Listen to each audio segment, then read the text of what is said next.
নমস্কার, রাধে রাধে, জয় শ্রীকৃষ্ণ। মানুষ কেন জন্ম নেয়? আমরা কোথা থেকে এসেছি? কেন এই পৃথিবীতে আমাদের আসতে হয়? আর আমাদের জীবনের উদ্দেশ্যই বা কী? এই প্রশ্নগুলোর উত্তর খুঁজতে গেলে আমাদের ফিরে যেতে হয় শ্রীমদ্ ভগবদ্গীতার জ্ঞানের কাছে। গীতার শিক্ষা অনুযায়ী মানুষের প্রকৃত পরিচয় শুধু এই শরীর নয়, আমাদের মধ্যে যে আত্মা রয়েছে সেই আত্মা চিরন্তন।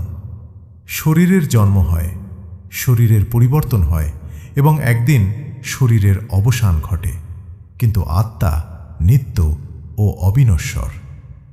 শ্রীকৃষ্ণ অর্জুনকে বোঝান, যেমন মানুষ পুরনো পোশাক ত্যাগ করে নতুন পোশাক গ্রহণ করে, তেমনি আত্মা পুরনো শরীর ত্যাগ করে নতুন শরীর গ্রহণ করে। তাহলে মানুষ কেন জন্ম নেয়? গীতার দর্শনে জন্মকে কর্মের সঙ্গে যুক্ত করে দেখা হয়। মানুষের কর্ম, তার চিন্তা এবং তার জীবনের বিভিন্ন কাজ ভবিষ্যতের পথকে প্রভাবিত করে।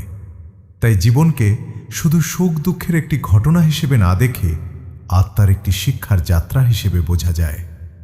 আমাদের জীবনে কখনো আনন্দ আসে, কখনো দুঃখ আসে, কখনো সাফল্য আসে, আবার কখনো ব্যর্থতা।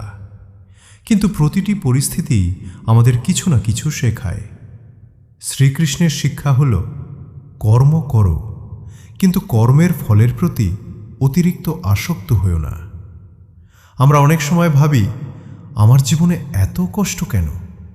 অন্যের জীবনে এত ভালো কেন?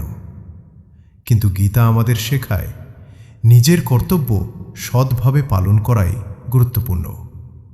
মানুষের জন্ম শুধু ভোগ করার জন্য নয়, এই জীবন আত্মজ্ঞান অর্জনের, ভালো কাজ করার এবং নিজের কর্তব্য পালন করার একটি সুযোগ। যখন একজন মানুষ অন্যের উপকার করে, সত্য কথা বলে, অন্যায় থেকে দূরে থাকে এবং নিজের মনকে নিয়ন্ত্রণ করার চেষ্টা করে, তখন তার জীবন ধীরে ধীরে শান্তির পথে এগিয়ে যায়। গীতার আরেকটি গুরুত্বপূর্ণ শিক্ষা হল, নিজেকে শুধু শরীর বলে মনে করলে ভয়, দুঃখ ও আসক্তি আমাদের বেশি কষ্ট দেয়। কিন্তু যখন মানুষ বুঝতে শুরু করে যে তার প্রকৃত সত্তা আত্মা, তখন জীবনের অনেক ভয় ধীরে ধীরে কমতে থাকে। জন্মের রহস্য বোঝার জন্য তাই আমাদের নিজের জীবনকেও প্রশ্ন করতে হবে, আমি কে? আমি কেন এই জীবন পেয়েছি? আমার কর্তব্য কি? আমি কিভাবে ভালো মানুষ হতে পারি? এই প্রশ্নগুলোর উত্তর খুঁজতে খুঁজতেই মানুষের মধ্যে আত্মজ্ঞান জন্ম নিতে পারে। শ্রীকৃষ্ণের শিক্ষা আমাদের মনে করিয়ে দেয়, জীবন যতদিন আছে ততদিন সৎভাবে নিজের কর্তব্য পালন করা উচিত। অন্যের সঙ্গে তুলনা না করে নিজের পথকে ভালো করার চেষ্টা করা উচিত। কারণ মানুষের হাতে সব কিছু থাকে না, কিন্তু নিজের কাজ, নিজের মনোভাব এবং নিজের আচরণকে উন্নত করার চেষ্টা তার হাতে থাকে। তাই যদি আপনার জীবনে আজ কোনো দুঃখ থাকে, মনে রাখবেন, এই পরিস্থিতি আপনার পুরো জীবন নয়। সময় পরিবর্তিত হয়, পরিস্থিতি পরিবর্তিত হয়, আর মানুষের নিজের চিন্তাভাবনাও পরিবর্তিত হতে পারে। জীবনের প্রতিটি দিনকে একটি নতুন সুযোগ হিসেবে গ্রহণ করুন।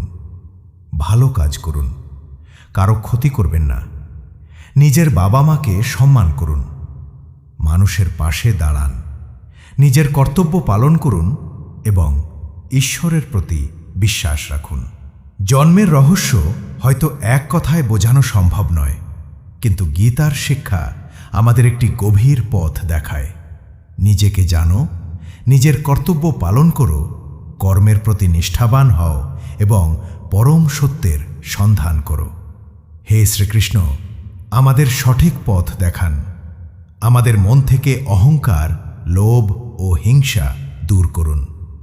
আমাদের এমন শক্তি দিন যাতে আমরা সত্য ও ন্যায়ের পথে চলতে পারি। যারা এই গীতা পাঠ শুনছেন, তাদের জীবনে শান্তি, জ্ঞান ও ভক্তি আসুক। জয় শ্রীকৃষ্ণ। রাধে রাধে।